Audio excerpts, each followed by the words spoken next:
खबर शामिल करते हैं बलूचिस्तान के शहर वाशुक से। हमारे गिदरोशिया पॉइंट के नुमाइंदा नसीब अकबर बलोच से लेविस फोर्स के 50 खाली आसामियों के लिए 1200 उम्मीदवार मैदान में उतर गए, जबकि 50 खवातीन भी शामिल हैं।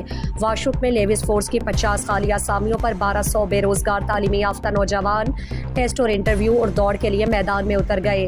टेस्ट और interviews director Davies, Abdul Ghaffar Maksi, section officer Abdul Baqi, AC Basima, Shahzad ज़हरी, AC Washuk Habibullah काकड़ की ज़ेर निगरानी government boys higher secondary school Washuk के इम्तिहानी हॉल में जारी रहे। उम्मीदवारों से टेस्ट और इंटरव्यूज लेकर लंबी मैदान में दौड़ कराई गई। इस मौके पर डिप्टी कमिश्नर वाशुक मुनीर अहमद काकड़ ने टेस्ट और इंटरव्यूज सेंटर का दौरा किया और सिक्योरिटी का तफसीली जायजा भी लिया। डिप्टी कमिश्नर वाशुक मुनीर अहमद काकड़ ने बेहतरीन इंतजामात पर सेंटर मुंतजमीन की कारकर्दगी को सराहा। उन्होंने कहा कि मेरिट के मुताबिक तयनाती अमल में लाई जाएगी और इस बाबत तमाम तर इकदामात का जायजा लेंगे ताकि किसी के साथ नाइंसाफी नहीं हो।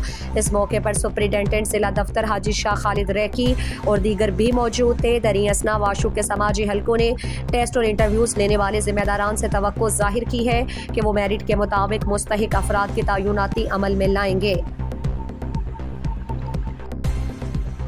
मज़ीद दिलचस्प मालूमात और खबरों से आगाह होने के लिए Gedrosia point Facebook page, Instagram, Twitter को फॉलो और यूट्यूब चैनल को सब्सक्राइब करें। बेल आइकॉन बटन दबाना ना भूलें